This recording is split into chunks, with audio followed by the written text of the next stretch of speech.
Thank you very much, Andrea. And first of all, let me say that it's very nice to be here today in this conference. For 5 years, I've been organizing, in collaboration with the Italian Antitrust Authority, a conference on the economics of antitrust here exactly in this room. And it's nice to be here again after 2 years since that those nice events. So I will follow up on the interesting presentation by Gloria. I am also an economist, so I will not talk about cases, I will not talk about regulations. I will try to tell you something about what could be the consensus of most economists on some aspect of this complex topic, the relationship between competition and growth. I should start maybe mentioning that there are a lot of empirical works that emphasize the positive relationship between competition measured in many different ways and growth. The OECD has done a lot of work in this direction, and some of this work was mentioned in the previous presentation, so I will not focus on that. Related to that, there is also a lot of literature on the relationship between financial efficiency, the efficiency of financial markets, and growth, and Magda will talk a little bit about that, so I will also not address this literature. While when I went to look for papers, literature on the relationship between competition policy, non-competition to court, but competition policy, antitrust policy, and growth, of course, the number of works was more limited. There is some work that shows that countries that are more effective in their competition policy grow more. So this is done in what economists call Barrow regressions. For non-economists, Barrow is an economist who started to look at correlation between growth of countries and a number of factors. And there are some studies that show that countries that have a very effective antitrust authority do grow more. These studies are always difficult to interpret because causalities can go in different directions. Maybe you are more effective with your institution because you are better in general with your institution and you grow more for other reasons. But there is some work in this direction. The first work that I wanted to mention here was just mentioned also by Gloria, so I will say something more about it. It's a work developed here at the Italian Antitrust Authority by Michele Grino, who was previously commissioner here, Mario Forni and Elisabetta Allegra and Lara Magnani, who I think also are still in the authority, maybe are in this room. And so I think we are witnessing the fact that this is a competition authority that works well and also is also able to do some very good research. And as Gloria mentioned, this is one of the few works that tries to show a possible link between competition policy and growth. And they look at data for Italy, but the story can apply easily to other European countries, especially countries that base their growth on exports, in the years between 1995 and 2002. So these are the years after the last depreciation of the lira. So we didn't use anymore the artificial tool of depreciation to give more competitiveness to our firms, the exporting firms, the made in Italy. So are good years to evaluate the impact of differences in competition and performances of different kind. So the idea of the paper is to show that there are some sectors in Italy where there are competition issues. These are the sectors where the Antitrust Authority has worked a lot. And I mean, to give you an idea, we are talking about mainly sectors that produce intermediate goods or intermediate services at the national level. Telecommunication, professional services, financial intermediation, insurance. You probably know many other examples of this kind. These sectors produce intermediate goods used by other sectors in Italy that are competing around the world, okay? So if there are competition problems here, this implies higher cost and problems for these sectors competing around the world. And here I'm talking about the typical made in Italy. that is competing around the world, so usually has not a lot of competition problems because the contest is a different one, it's international. Well, and the paper shows that when these sectors exporting abroad were more dependent on these intermediate good sectors that were problematic, with problems from a competition side, well, they had the worst performance, less growth of exports, less growth of value added, and so on. And so this suggests that there is an interesting channel. A better competition policy enforcement manages to reduce markup prices inefficiency and increase competition in these critical, mainly domestic sectors, reducing the cost for the export sectors. And this leads to growth. So we have to say that this paper has some limitation from an empirical point of view. There are not many data and so on, but the insight is very interesting, and it's will be probably quite important to have a more general analysis at the international level, looking also at other countries. This is a paper I like to mention, and this is a paper that doesn't talk about the different aspects of competition policy. It doesn't talk about investigations on collusion or mergers or abuse of dominance. But if we want to think about the relationship between antitrust and growth, and innovation in particular as a factor leading to growth, well, we should distinguish between, of course, these aspects. Between economists, I all think that there is, of course, the main problem is that enforcing more competition enhances what we call the static efficiency. Lower prices are better for consumers, but creates some problems for dynamic inefficiency. Lower profits reduces the incentives to innovate. That's the usual trade-off we talk about. Well, when we think about enforcement, avoiding collusion, well, between economists, I don't think there is much of a doubt that this aspect at the end of the story is positive also for growth. There is some literature, theoretical literature, trying to show that allowing more cooperation in R&D, more collusion in R&D can lead to some positive effects on innovation and growth ultimately, but it's easy to show this theoretically. I don't think from a practical point of view, this can be very, very important. While doubts on the relationship between antitrust enforcement and growth are present when we talk about abuse of dominance issues. Let me move with, to make my presentation a little lighter, move to a little example that I think of a phenomenon of collusion that goes back to a few centuries ago, so a period in which there was not antitrust, and I think I can have some interesting messages for the topic I'm dealing with. Recently I did some research on the market for paintings centuries ago, and some of the speakers who are here today, yesterday were all together looking at one of the nicest collections in Rome, a few steps from here in Galleria Borghese. Well, and I did some research on the price of paintings, and in particular on the French market, auctions for paintings in Paris between the 1700s and 1800s. You may say, who cares about this? Well, what we found there was one, I'm not sure, but could be the oldest example of collusion with some econometric evidence in its support. Why? There is actually anecdotal evidence by economic historians, Neil Demarque is the most famous between them, that suggests that in that period in Paris, art dealers were organizing auctions, selling paintings by important families in Paris, and they were colluding, trying to buy these paintings at a lower price than the market price to be able to resell them in other channels.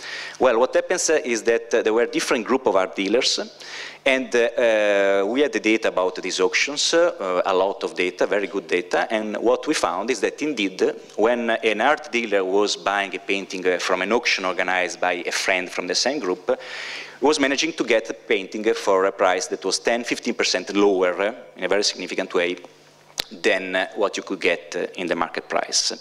And I save you the details, but we found evidence there was some form of collusion. I didn't expect this before doing this, but apparently there was this form of collusion. Well, there was not antitrust there. you may say, well, this has no any implication for growth, even if they were making some money out of these paintings, who cares? And you would be perfectly right. But in terms of long-run consequences, this is one case in which collusion has long-run consequences. Paris, in that century, became the first case in which art dealers became the protagonist of the art market, and then we know that started to become the intermediaries between painters and buyers, and exploit the surplus from painters and affect the success or not of future painters. So a long-run consequence, not on growth, but on something else. So this as a digression linked to what we also saw last night at the Galleria Borghese, but let me get back to basics. So if we want to talk about the basic mainstream economic theory about the relationship between competition policy and growth, well, the reference that we should look at is definitely the work of Philippe Aghion. Philippe Aghion is a French economist who has been the pioneer in the analysis of Schumpeterian growth. So this idea that, old idea by Schumpeter, that becoming a monopolist and making some profits is what we invest for. So we do R&D to get some patent or some monopolistic rents. And so in this kind of theory, of course, there is little space for a positive link between competition policy and growth. As a matter of fact, if you reduce the rents of the monopolists in high-tech sectors, you reduce the incentives to invest in R&D.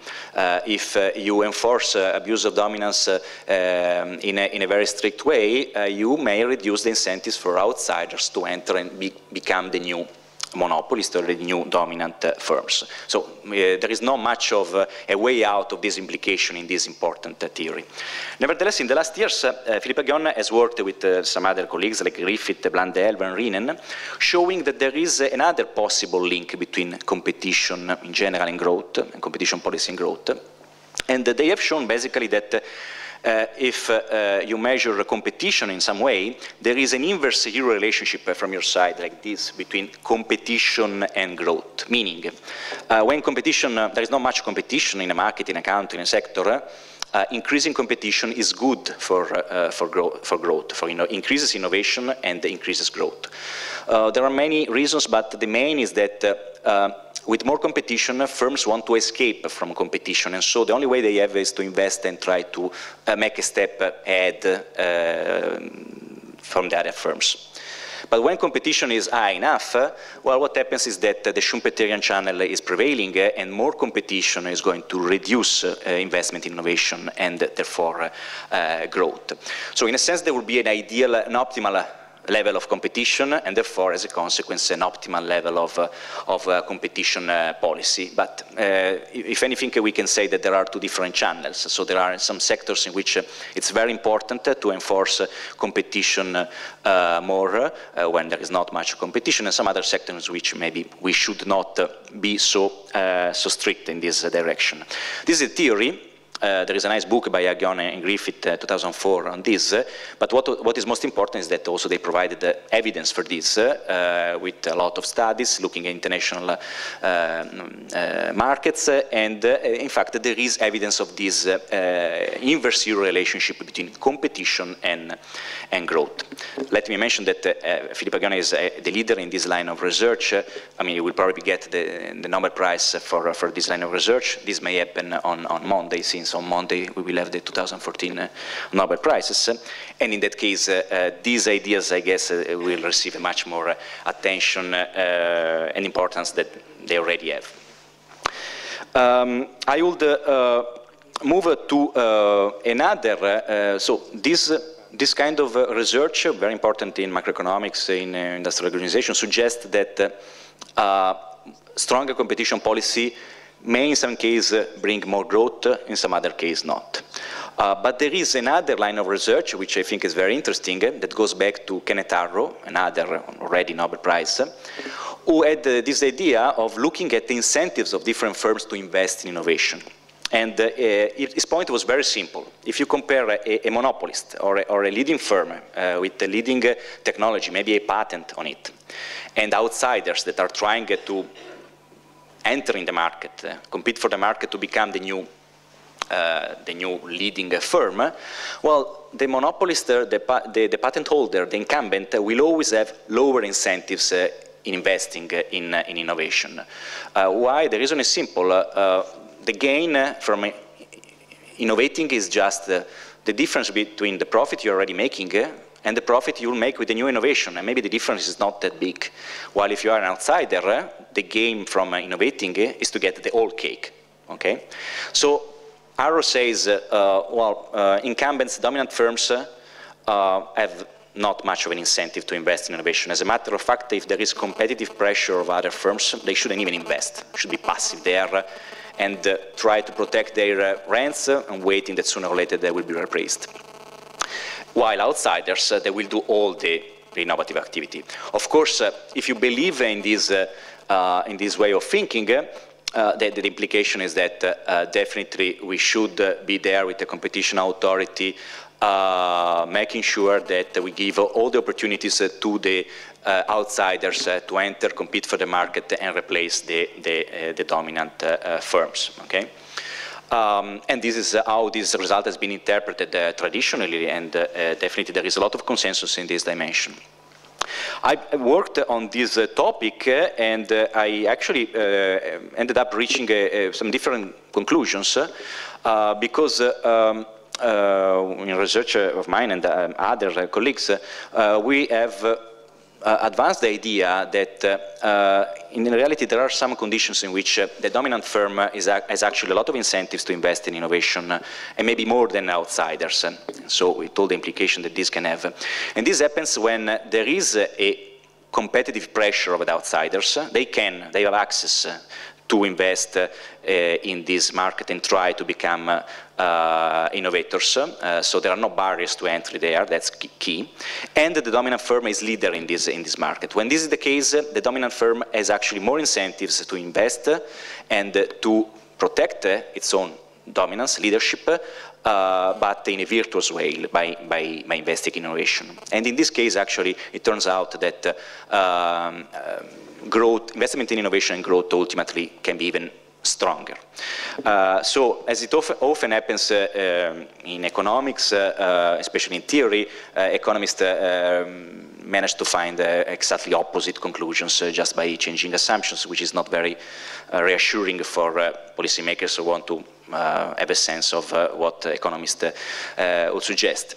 There is also some empirical evidence, as a matter of fact, that in markets where there is a competitive pressure in the competition for the markets, leaders are very active in doing research and do invest a lot. And this is what we see often in high-tech sectors. And as a matter of fact, in these sectors, the consequence is that when we see a dominant firm that is persistent in its leadership position, it may not be a sign that that's just a monopolist protected by barriers to entry, but it may be a sign that that's a leading firm which is investing a lot under the pressure of competitors. So you see, these are two different views. So ultimately, the point can be solved through empirical research, and there is still debate about this in the literature. But the consequence of this is that if we look at the relation between competition policy and growth, in conclusion, I may say that there is a wide consensus that fighting against collusion and to some extent also to mergers that go against the interest of consumers is pretty much good for static efficiency and also ultimately for dynamic efficiency and overall for growth. While in terms of antitrust enforcement in high-tech sectors, there is not, I think, a clear consensus between economists and well, the Chicago School, of course, but also many other economists will tend to think that antitrust enforcement in terms of abuse of dominance can have some negative consequences for long-run growth. And this is something we should think about, of course. And I will stop here.